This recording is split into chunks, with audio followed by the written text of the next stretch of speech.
Hello बच्चों, the question says that a particle of mass small m is at rest is acted upon by a force F 4 times t.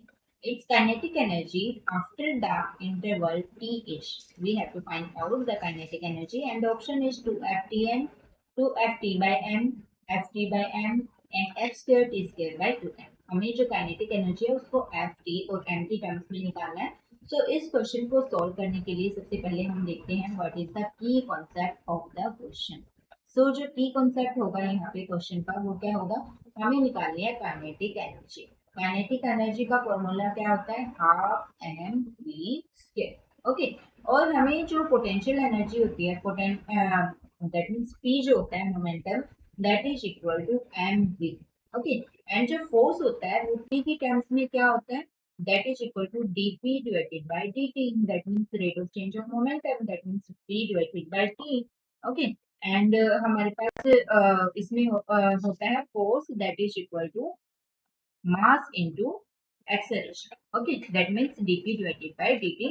So this is equal to p divided by t. Okay, so हम ये की concept use करेंगे, हम kinetic energy का formula लगाएंगे और इसमें P और एफ की टर्म्स में हम एम वी स्क्वायर को लेकर। ओके, सो इस क्वेश्चन को सोल्व करने के लिए सबसे पहले हमें पता है कि हमारे पास फॉर्मूले क्या क्या हैं। सो हमारे पास मोमेंटम गिवन है that is equal to M V. Okay, that is equal to M V. और जब फोर्स होता है force that is equal to P divided by T. Okay, so that means from here P is equal to force into tan.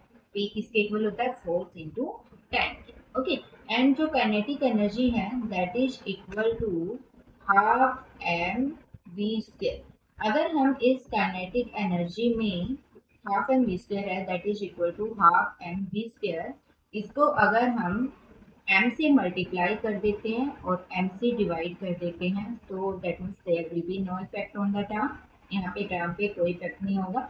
सो यहाँ पे क्या होगा, half m square v square divided by m, ये आ जाएगा हमारे पास। सो ये होगा half m square v square, that means m v whole square divided by small. Okay, so जो काइनेटिक एनर्जी है वो क्या होगी, half mv square.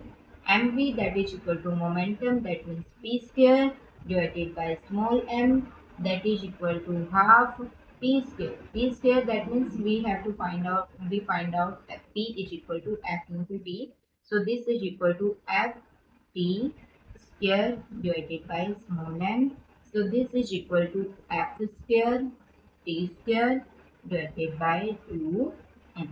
Okay, so f square t square divided by 2m. So this is the answer of the question. Kinetic energy in the terms of f t and m, f square t square divided by 2m. और ये हमारे पास option number D से match करती है। So option number D is the correct answer of the question. I hope you understood it.